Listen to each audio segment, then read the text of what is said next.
Yan, hello guys. So, yan, today, i-legend na natin to si Nairobi. Tingnan natin kung gaano kalaki yung difference kapag ka na-legend ko siya. So, currently, 2-star lang to.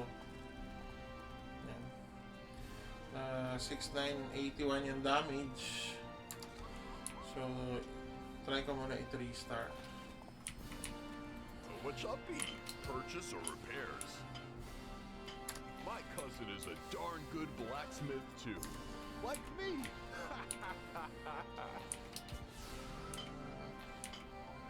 Oh, there's plenty of good stuff here. And 3-star. So, pag tin-3-star siya, yung attack power niya magiging up to 1,418. Nakalilang gap eh, 1,047 or 1,800. Okay.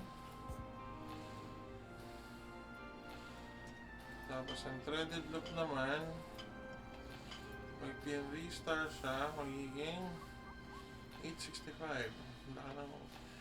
Laki ng gastos, pero andit na nandagdag. Okay. These days, So, pag my sinuot fingers hurt ito, when it gets cold. 7,181 maximum attack power. Okay. Kaya natin i-legend. Controller cannon. So pag legend, 1,000 gold sa weapon, magiging 1,510. Mas malaki yung weapon.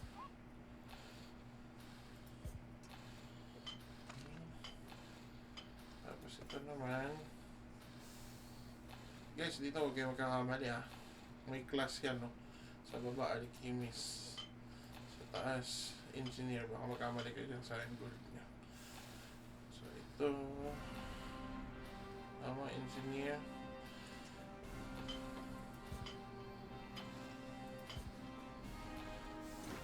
These days, my fingers hurt when it gets cold. Boom, naging 8k agad yung attack power, guys. Anong diferensya talaga pag legend. From 7k naging 8k. So, next upgrade nito is kailangan buo mo na yung 5 set.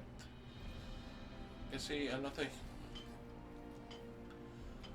mabe-break kasi yung set bonus.